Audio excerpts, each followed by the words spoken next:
சிதுமகள் கிச்சனுக்கு வணக்கம் ஃப்ரெண்ட்ஸ். இன்றைக்கி நம்ம ராகி மாவு வச்சு எப்படி வந்து கேழ்வரகு பணியாரம் பண்ணுறதுன்னு பார்க்கலாம். அதுக்கு நான் உளுந்து வந்து ஒரு 4 to 5 hours வந்து நல்லா ஊற வச்சு எடுத்து வச்சுருக்கேன். எடுத்து வச்சுருக்க உளுந்தை வந்து நம்ம மிக்சியில் போட்டு அரைக்கலாம். ஸோ அதை அரைக்கும் போது என்ன பண்ணுறேன்னா, நான் வந்து கருப்பட்டியை வந்து ஒரு கப்பை எடுத்து அதையும் வந்து நல்லா தண்ணியில் கரைச்சி எடுத்து வச்சுருக்கேன். ஸோ தண்ணிக்கு பதிலாக கருப்பட்டி தண்ணியை வந்து அதில் வெறும் தண்ணியை ஊற்றுறது போல் கருப்பட்டி தண்ணியை ஊற்றி மிக்சியில் நல்லா அரைச்சி வந்து எடுத்துக்கலாம். ஸோ அரைச்சி எடுத்ததுக்கப்புறம் என்ன பண்ணலான்னா, அதை வந்து தனியாக எடுத்து வச்சுட்டு அது கூடவே வந்து கொஞ்சமாக வந்து ஒரு கப் அளவு கேழ்வரகு வந்து எடுத்துக்கிடுவோம். ஸோ கேழ்வரகு வந்து இதிலேயே போட்டு நம்ம வந்து அப்படியே வந்து கலந்துக்கலாம். ஸோ கலந்துக்கிற போது உங்களுக்கு வந்து இந்த இது வந்து திக்காக இருந்துச்சு, ரொம்ப திக்காக இருந்துச்சு அப்படின்னா கொஞ்சம் தண்ணியும் வந்து சேர்த்து வந்து நீங்கள் ஆட் பண்ணிக்கலாம். அந்த சர்க்கரை தண்ணியவே முடிஞ்ச அளவு போடுங்க. இல்லாத பட்சத்துக்கு கொஞ்சம் நார்மல் வாட்டரையும் வந்து போட்டு நல்லா கலக்கி வச்சுருங்க. ஸோ ஒரு கலக்கும் போது நம்ம இட்லி மாவு கலக்கிற மாதிரியே அதில் கொஞ்சம் உப்பும் போட்டு நல்லா கலக்கி எடுத்து வச்சுருங்க. ஸோ கலக்கிட்டு நைட்டு வந்து மூடி வச்சிடலாம். மூடி வச்சுட்டு காலையில் வந்து எடுத்து பார்த்தோம் அப்படின்னா வந்து நல்லா இட்லி மாவு எப்படி இருக்குமோ அதே மாதிரி இருக்கும். பாருங்கள் எந்த அளவுக்கு அழகாக வந்து நம்ம வந்து கரைச்சது வந்து இட்லி மாவு பார்த்துக்கே இருக்குன்னு. ஸோ இதே மாதிரியே வந்து எடுத்து வச்சுக்கிறோங்க. இதை ஒரு லிட்டு போட்டு மூடி வச்சிடலாம். காலையில் எடுத்தோன்னா நமக்கு வந்து அப்படியே வந்து நமக்கு நல்லா வந்து இட்லி மாவு மாதிரியே இருக்கும். ஸோ வந்து பாருங்கள் எந்தளவு சாஃப்டாக இருக்குதுன்னு.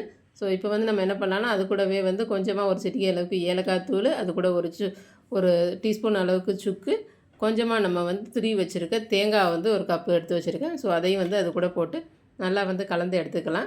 ஸோ கலந்து எடுத்துகிட்டு தனியாக நான் குழிப்பணியாரம் சட்டியை வந்து அந்த பக்கம் சூடு பண்ணி வச்சுருக்கேன். ஸோ சூடு பண்ணி வச்சுருக்கிறதுல கொஞ்சமாக லைட்டாக வந்து நெய் விட்டு சூடு பண்ணி வச்சுருக்கேன். ஸோ அது கூட வந்து இந்த மாவை வந்து கொஞ்சம் கொஞ்சமாக ஒரு இதுலேயே ஒரு 3/4 அளவு ஊற்றினா போதும். அதிகமாக ஊற்ற வேணாம். அப்போ தான் நமக்கு வந்து பொங்கி வரும்போது ஃபுல்லாக வந்து அது வரும்.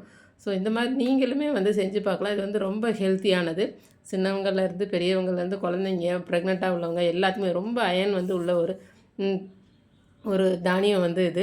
ஸோ இதை வந்து செஞ்சு பாருங்கள். செஞ்சு பார்த்து எப்படி இருக்குன்றதை மறந்துடாமல் கமெண்ட்ஸில் வந்து கொடுங்க. புது வியூவர்ஸ் யாரும் பார்க்குறீங்க அப்படின்னா மறந்துடாமல் சப்ஸ்கிரைப் பட்டனை கிளிக் பண்ணுங்கள். அப்போ தான் நான் கொடுக்குற அடுத்தடுத்த வீடியோஸை வந்து நீங்கள் வந்து மிஸ் பண்ணாமல் பார்க்க முடியும்.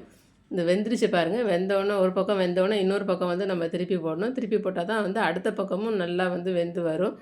பாருங்கள் நல்லா வந்து வெந்து அந்த கலர் வந்து உங்களுக்கு தெரியுது. அது எந்த அளவுக்கு வெந்திருக்கு அப்படின்றது.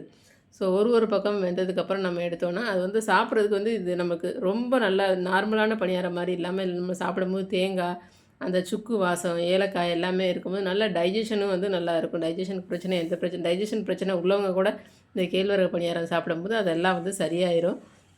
ஸோ இதை வந்து மறந்துடாமல் எல்லாருமே வந்து ட்ரை பண்ணி பாருங்கள். ட்ரை பண்ணி பார்த்துட்டு அதுக்கப்புறமா வந்து கமெண்ட்ஸில் எப்படி இருக்குன்னு கூட சொல்லுங்கள் ஃப்ரெண்ட்ஸ். Thank you friends. அடுத்த ஒரு நல்ல ஒரு வீடியோவோட நான் உங்களை வந்து பார்க்குறேன். Bye friends.